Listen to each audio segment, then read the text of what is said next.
There comes a time or even a moment in every man's life when the suit fits, the bank account's growing, the accolades are up, but inside something still feels a little bit off. It's that silent tension of success without the fulfillment. And maybe you're admired at work, but you feel like a stranger at home. And maybe you lead others well, but you can't look yourself in the mirror without feeling disconnected. And so today we're going to pull back the curtain on what it really takes for us to lead, not just in the boardroom, but in our relationships, in our faith, in our internal world. And so because power without purpose truly leaves us empty, the performance without alignment eventually starts to crumble. And so this episode is about breaking that cycle. So if this is a kind of message that's going to resonate with you, then if you're ever feeling like you're winning in one area of life, but losing where it counts, then I'd like you to take a moment right now and smash that like button, subscribe, and share this episode. It's your support that helps us spread this vital message to men who are ready to lead with both impact and integrity. And with that, let's get on with today's episode. The average man today is sleepwalking through life. Many never reaching their true potential, let alone ever crossing the finish line to living a purposeful life. Yet, the hunger still exists, albeit buried amidst his cluttered mind, misguided beliefs, and values that no longer serve him. It's time to align yourself for greatness. It's time to become a revolutionary man. Stay strong, my brother. Welcome back, everyone, to the Revolutionary Man podcast. My name is Alan DeMont. I'm the host of this show and the founder of the Revolutionary Man movement. And my mission here is to help men lead with power and purpose and integrity in every area of our life, from faith to family and business and with personal growth. But before the break, we unpacked a hard truth that external successes doesn't always equal internal peace, does it? Maybe men chase titles, maybe we chase money, maybe it's even recognition, but only to find ourselves feeling empty at the end of the day. What if that breakthrough that you're looking for isn't external at all? And what if the real transformation begins within? And so today's guest knows this journey all too well. Chad Brignac is a transformationalist speaker, consultant, and brings high-performance leaders to help them find alignment, emotional intelligence, and purpose that trends profit, and a seasoned construction industry leader who has turned his leadership guide and Chad's personal wake-up call almost cost him everything. I'm sure we're going to get in that today. Since then, he's devoted his life to helping others reclaim who they truly are from the inside out. Welcome to the show, Chad. How are things, my friend? Going great. Really enjoying living and walking and breathing inside my purpose. I'm looking forward to the show.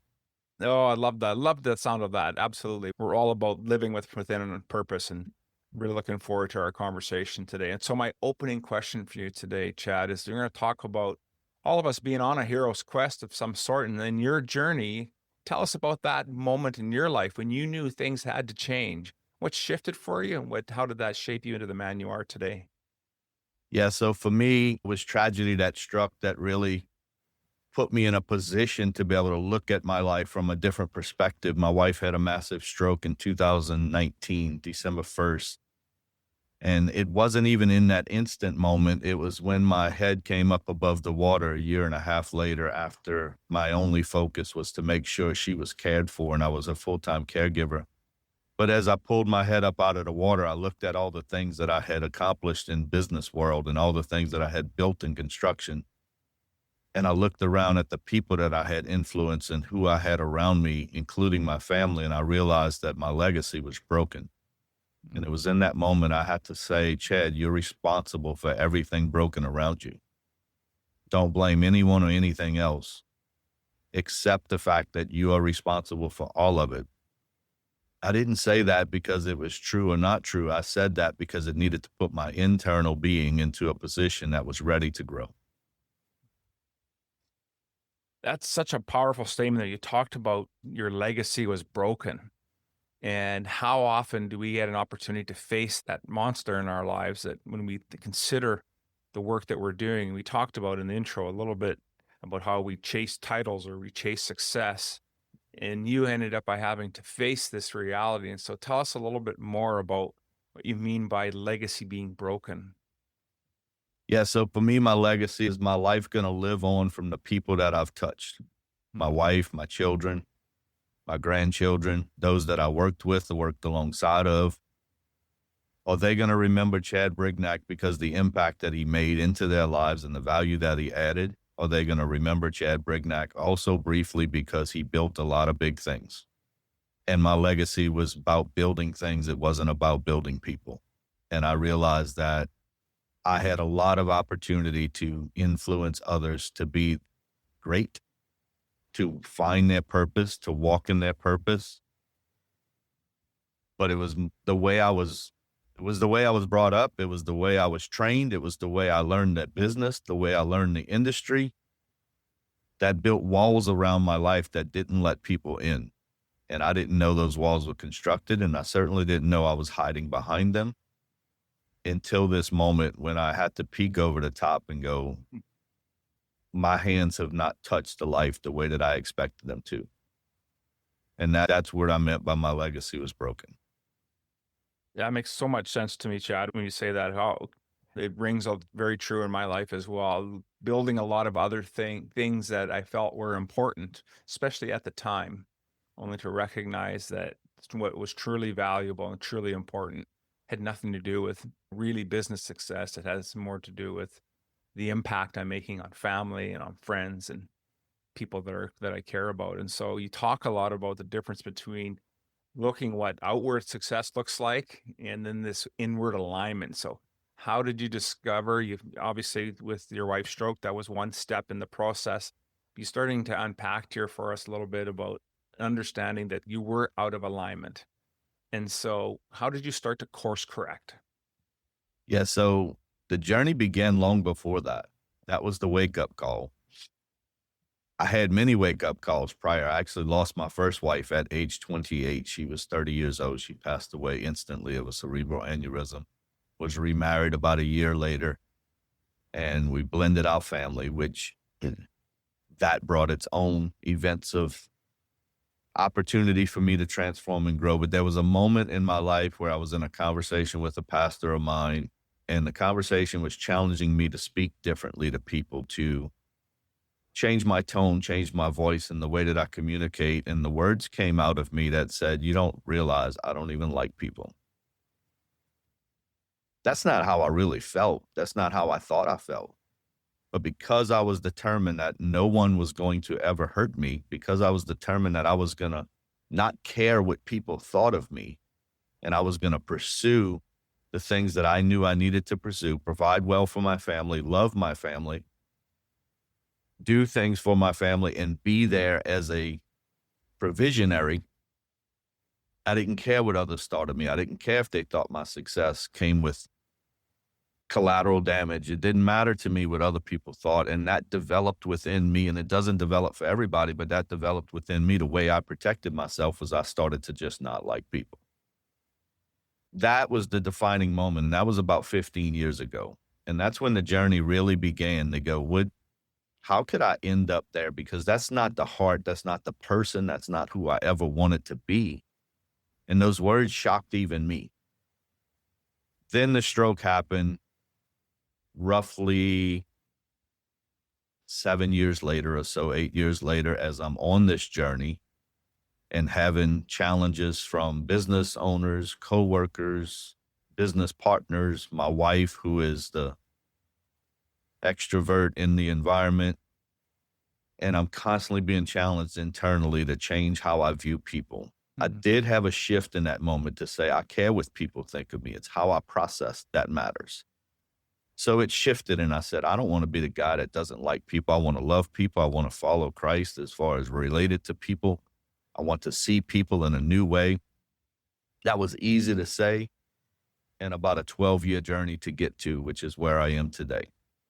And it was in that moment after the stroke when my head came up above the water to go, that had hurt me. I had planted more seeds in that season of my life before I recognized I didn't like people, that I had not done enough to cultivate new seed or plant new seed over the next 12 years, although I was growing on the inside.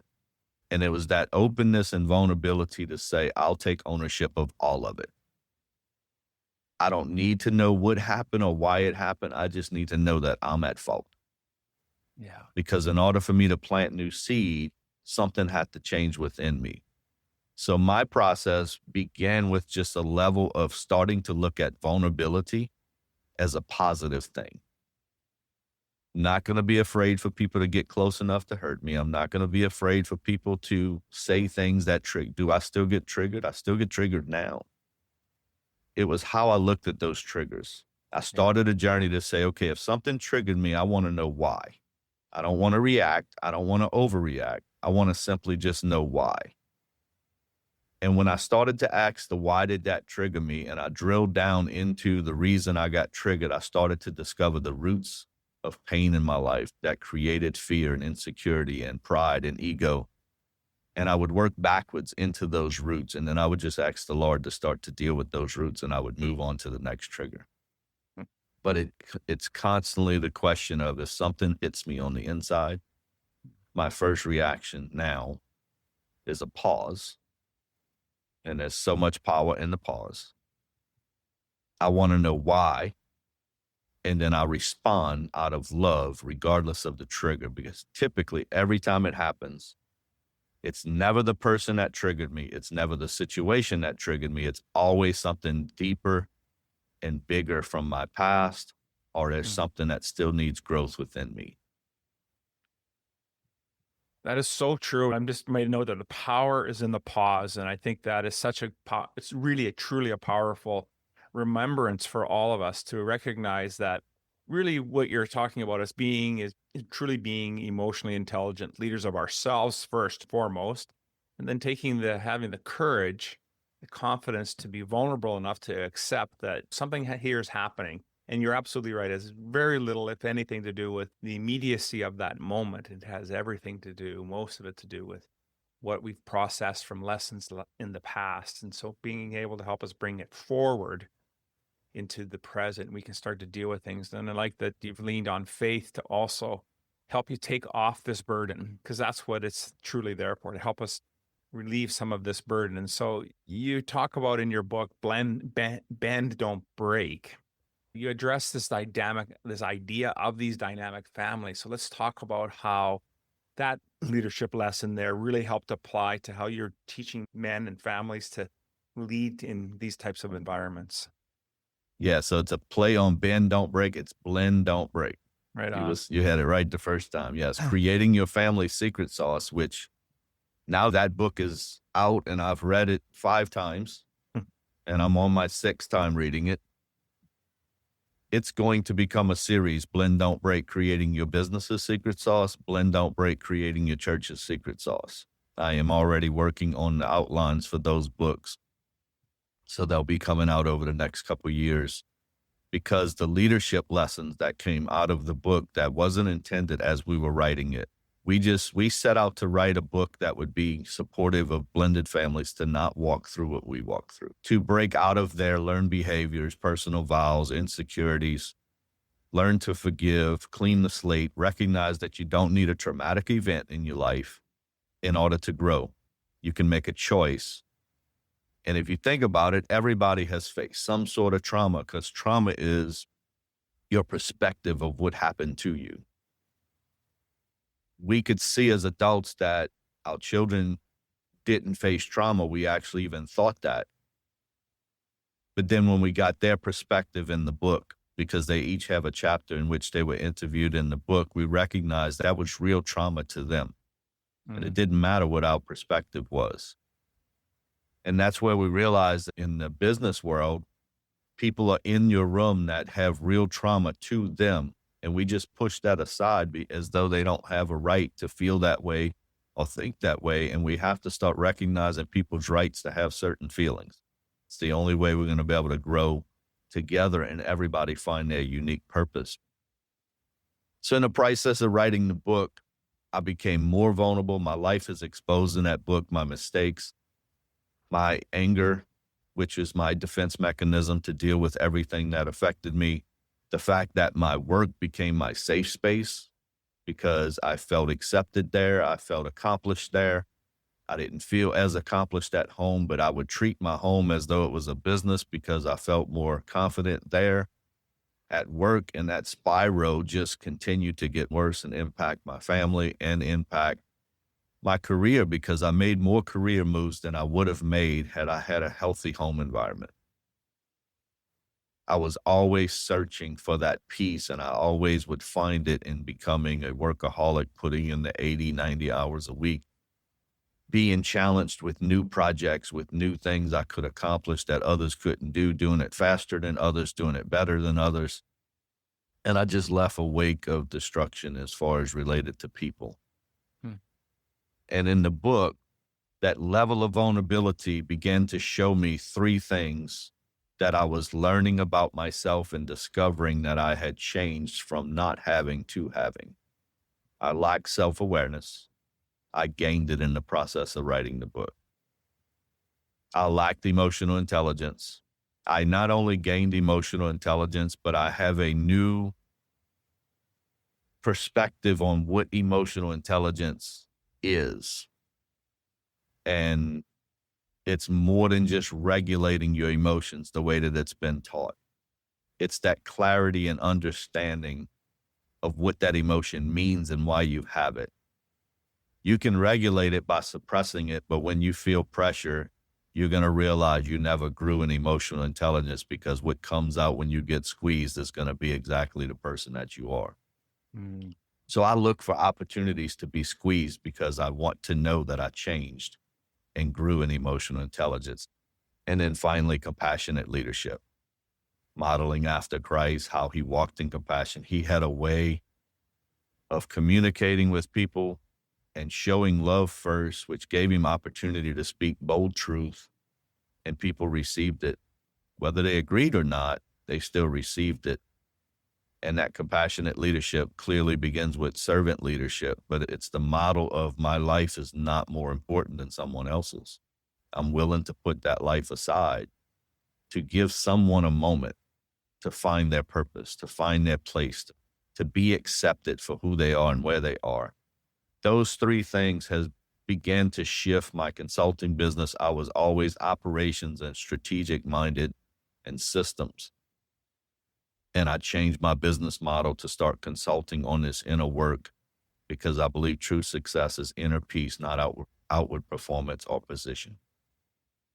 That all came from this process of writing this book. That was the accumulation of my transformational growth over the last 2 years. It started in November of 2023. And that process has been the accumulation of taking my personal growth and my transformation full circle to bring me to a place of this understanding that I have now. And the things that I was fighting to learn now start to come natural. That pause is natural. The response instead of the reaction is natural. Again, I'll repeat, the triggers are still there, but they're like a signal light. Hey, they just turn yellow, start to slow down. It's red, stop. It's not a car crash. It's not somebody throwing a fist at me. It's not the way I used to feel it before, but they're still there. I think that's the key, really that key for growth, isn't it? Is being able to recognize that our ability to grow and change as men isn't about eliminating these things, this part of our lives. We talk in our work a bit of that being the shadow work, these triggers, these things that are happening below the surface for us. And we don't want to address it. But if we willing to have the courage and have that vulnerable confidence that you talk about as well, and lean into that, we can start to have different mechanisms to deal with that. And it's obvious through hearing your story that you've been able to transition that from something that was a reactive state to being much more from a pause and be able to respond in a way that makes more sense. And so through that journey, though, you must have recognized that there were some blind spots that you had, and maybe now in your consulting work, maybe there's some patterns or some common blind spots you're seeing with other individuals. And let's talk about those for a couple minutes. Blind spots I still have. Blind spots I'm going to have, I believe, the rest of my life. I have my second book coming out called The Visionary Storm, and we reference blind spots. They come in two ways. We got to look in the mirror to reflect on ourselves. But even when we look in the mirror, just as we're changing lanes in the car, there's certain, unless we navigate for forever trying to find every spot, we're going to miss a spot, and we have a potential to not see a car or a motorbike, which is smaller, on the side of us when we change lanes. But if we spend too much time in that mirror, we're not looking forward, so then we can rear end something in front of us. That's how our life is. So for me, that's the first way of blind spots. And then for me, I reflect long enough to gain growth from it. I reflect long enough for it to serve a purpose in my today. And then I don't ever use it again. From that reflection, though, I recognize that even though I reflected, I still may have missed something. So this open and vulnerable life is that when I do say something that comes off wrong, or it's different from what I believe I grow past, I hear it now. I feel it. I sense it. And then I let others in. So I let anyone in my world, stranger or known, impact my life and show me my blind spots. And I don't take anything that's said back to me personally. I take it as help. I take it as an opportunity to grow. So right now, there's certain things my wife does that I still revert. I want to revert back to that anger thing. And that's a blind spot for me. I'll get a question that catches me off guard, and I'll nowhere near snap back the way I used to, but there's a reaction that I'm like, okay, that's not you. And I'll go to her and I'll say, what I just did, how did that? And because it's so much better, it impacted her less, but it still impacted her. Yeah. I was at an environment, and this is a good story for this, and a lady was frustrated picking up her service, what she expected to get. The people that I was with, they were helping her the best they possibly could, but she was miserable. And it showed in the attitude. And it culminated with her saying, y'all have an amazing day. And we say, you too. And she goes, I won't. And I recognize, okay, that was in sarcasm when she said, have an amazing day. And she's really determined in her life that she's not going to today because this event derailed her life a little bit. Yeah. Everyone else started to make comments, and I sat back quietly and I go, have I ever done that? Did I ever act like that? And if I'm going to stand here today and say she doesn't have a right to act that way, why did I have a right to act that way in the past? And how do I avoid doing that again in the future? So that's what I mean by everyone impacts my life. It doesn't matter if it's a good situation or a bad situation. I'm looking for the opportunity to not pinpoint that person out or look at that person in a way, but let that person show me. Yeah. The other blind spots are things that we don't see coming from the side of us. Things we don't see coming at a high speed and a high rate of speed. And there's people in our lives that are saying, like my wife used to tell me all the time, Chad, you can't talk to people that way. Babe, we got to be more engaged with people. Babe, we got to spend more time with these people. You got to do this with your sons. You got to do it separately with your sons.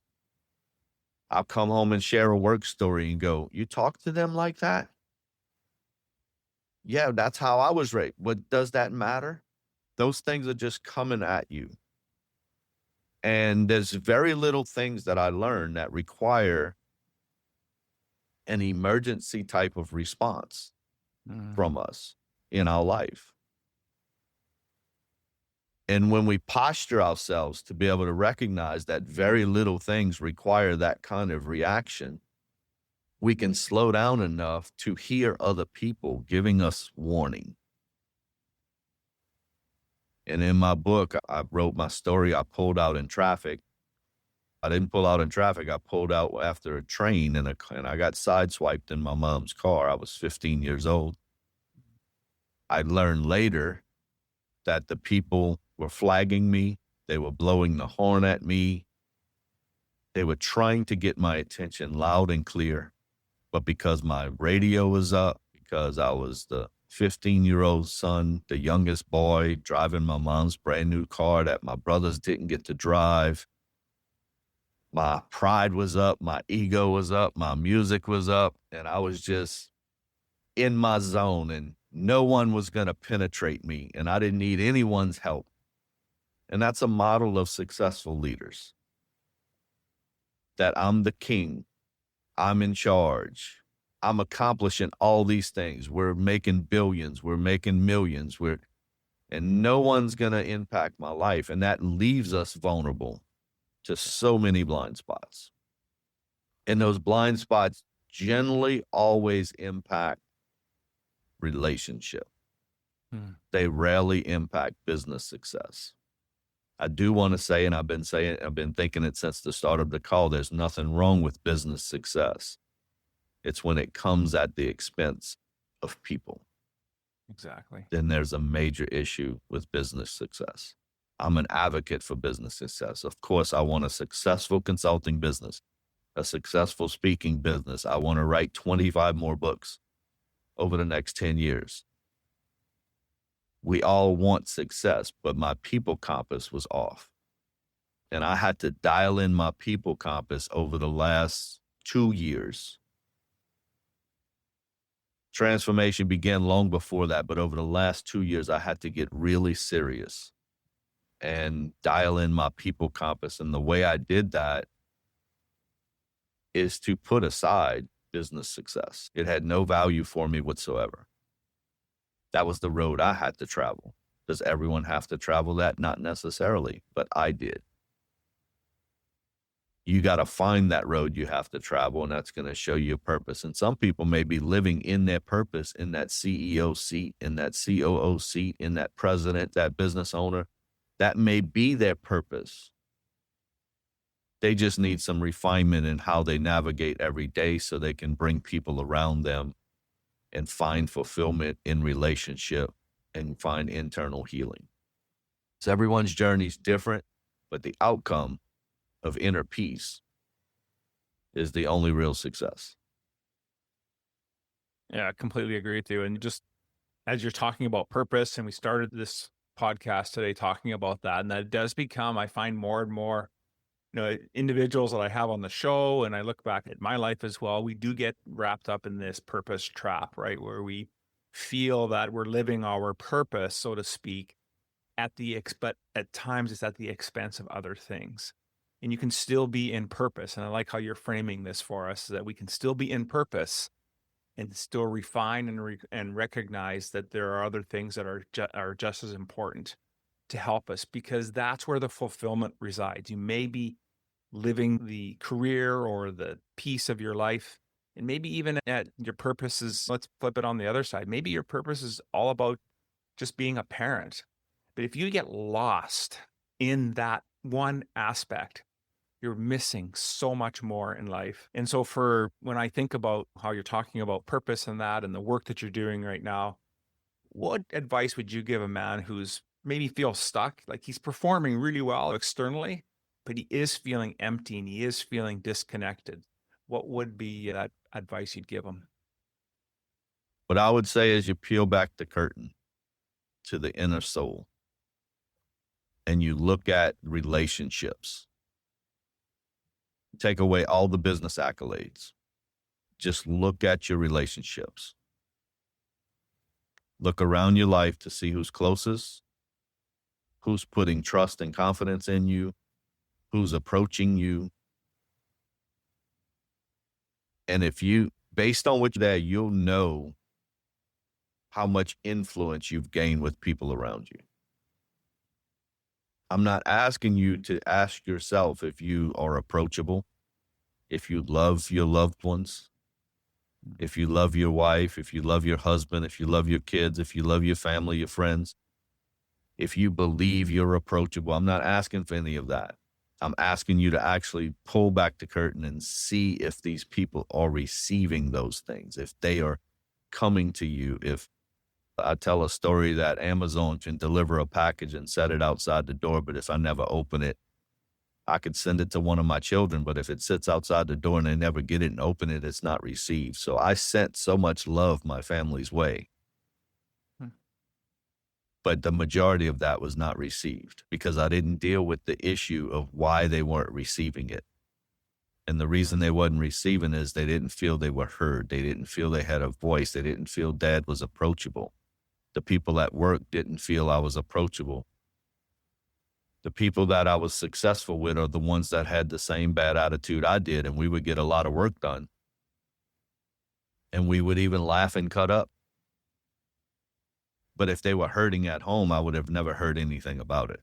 If they were hurting in their relationships, I would have never heard anything about it. And the most vulnerable time I was in my life, in my career, was when my first wife died because everyone knew about it because I took 2.5 weeks off of work. So when I showed back up, there was a different attitude towards me for just a season until the jerk came back. Then everything went back to the status quo that it was. And that's the kind of curtain pullback I'm talking about. I had opportunities because people wanted to be there for me that I could have changed the way I worked with people, talked with people, dealt with people, loved people, led people. I could have changed it all in that moment because life gave me a grand opportunity to do it. And failures will do that for us. Any failure, any difficult time, any traumatic event will give us an opportunity to redirect our people compass. Whether we take it or not is totally up to us. Yes. Love that idea of this people compass. And one of the notes I just wrote down is that they didn't feel that they were heard. And I'm about to address some very challenging conversations this upcoming week. And so thank you for that gentle reminder for me to be aware of that. Are they being heard? Because I think that is something we tend to maybe forget. And so, Chad, I've just loved this conversation. So of everything that we spoke about today, but maybe there was something we didn't get a chance to touch on, and what would be a takeaway you'd want our listeners to have? One thing we talk about in the book, Blend Don't Break, is the greenhouse effect.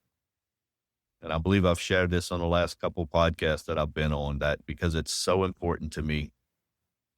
This greenhouse effect is telling leaders that you're responsible for the environment in which the plants flourish and grow. You're responsible to keep the temperature controlled, the light controlled, the greenhouse protection sealed and not left open to varmints and things like that. And too many leaders get caught up in, I'm responsible to bend and shape and nurture the plant and direct and shift. And that's the same thing with our people. I'm responsible to push them in this direction or pull them in that direction.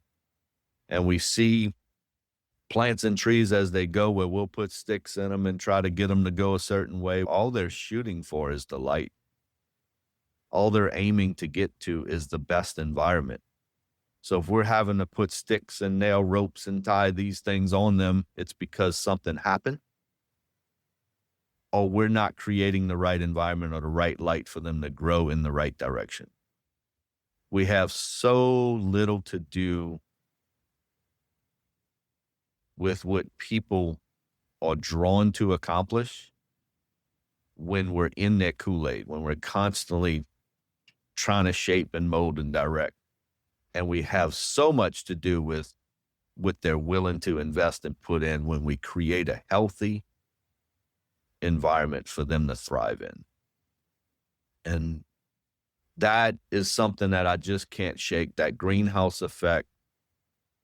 When I learned that in the process of writing and started to compare that, it changed my world and my family, because what I tried to do is mold my kids and shape my kids. And I recognized that I abused my authority and I minimized my influence. And I need to maximize my influence and minimize my authority. That's what I would leave listeners with. It's two dynamics that have revolutionized the way I see my family, business, and the world, to be honest with you. What a great way for us to wrap up today's conversation. I just want to say, Chad, thank you so much for being an outstanding guest and joining me here today and sharing your wisdom, not just on purpose, being a purpose-driven leader, but also being emotionally intelligent as well and transformative. And so your journey truly is this reminder for us that the greatest leaders are those who choose to lead from within and from listening. For those of us that are listening and you want to connect deeper into your work, what would be the best way for them to do that? The best way is to go to my website, chadmbrignac.com. Love that. I'm going to make sure that's on in today's show notes as well, to wherever else, Chad, you're on social media. Want to make sure that folks get an opportunity to connect with you. Once again, thank you so much, my friend, for being on the show. I love today's conversation. Thank you so much. I enjoyed being here.